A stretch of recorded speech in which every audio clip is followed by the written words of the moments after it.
글로벌 리더십 트렌드와 이슈에 대해서 우리 이야기 나눠보도록 하겠습니다. 리더, 참 정의가 많을 거예요. 그러나 리더의 정의를 제가 몇 가지 핵심적인 것들만 가지고 와봤는데, 첫 번째, 목표의 달성이나 방향에 따라 조직을 이끌어가는 중심적인 인물이죠. 두 번째, 목적을 달성하려고 구성원을 일정한 방향으로 이끌어 성과를 창출하는 능력을 가진 자입니다.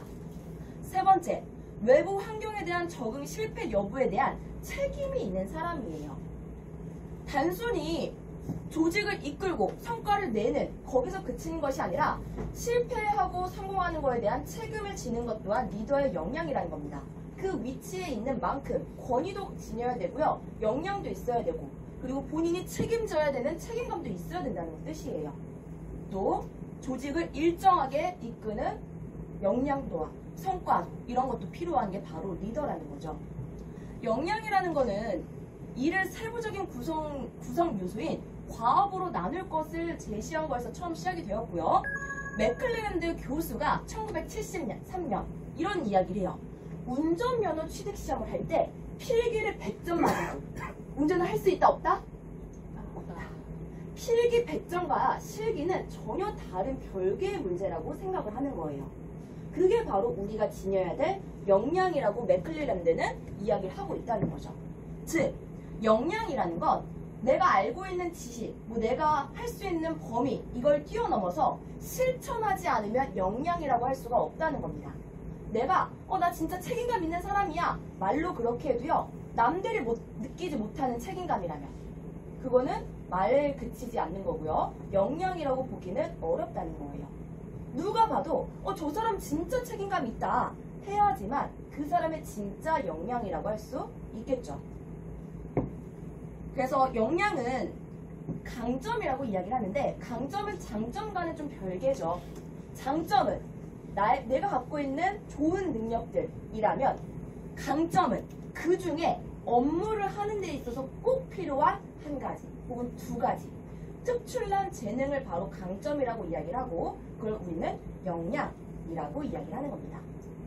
그래서 맥클리랜드의 빙산 메타포 그림을 보시면요, 역량 개발이 비교적 쉬운 영역이 있고 역량 개발이 어려운 영역이 있습니다. 역량 개발이 어려운 영역은 빙산의 밑에 부분, 우리의 잠재 능력이라고도 볼 수 있어요.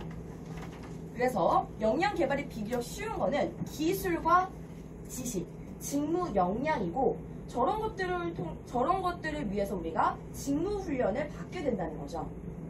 그리고 역량 개발이 어려운 영역은 나의 인성적인 부분입니다. 보통 타고나다고 할 수 있는 영역인 거죠.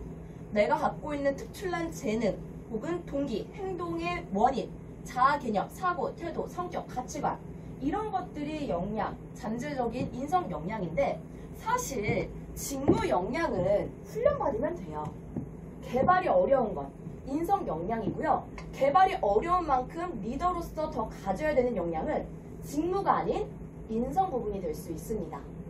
이것 때문에 리더십 교육 계속 리마인드를 하셔야 된다는 거예요. 자아 개념, 특질, 내가 일을 하는 데 있어서 동기부여, 이거는 누가 아무리 푸시를 줘도요, 스스로 리마인드 하지 않으면 금방 사라지거든요. 직무 역량은 밑에 직원이 열심히 하면 됩니다. 막상 일선에서 일을 하는 건 우리 밑에 부하 직원분들이니까. 그분들에겐 직무 역량이 너무나 중요하지만, 리더에게는 조금 더 개발이 어려운 인성 역량이 좀 필요할 수 있다는 부분 기억해 주시면서, 결국 이게 전부 우리의 행동으로 드러나야지만 역량이라고 알 것 말씀드렸죠.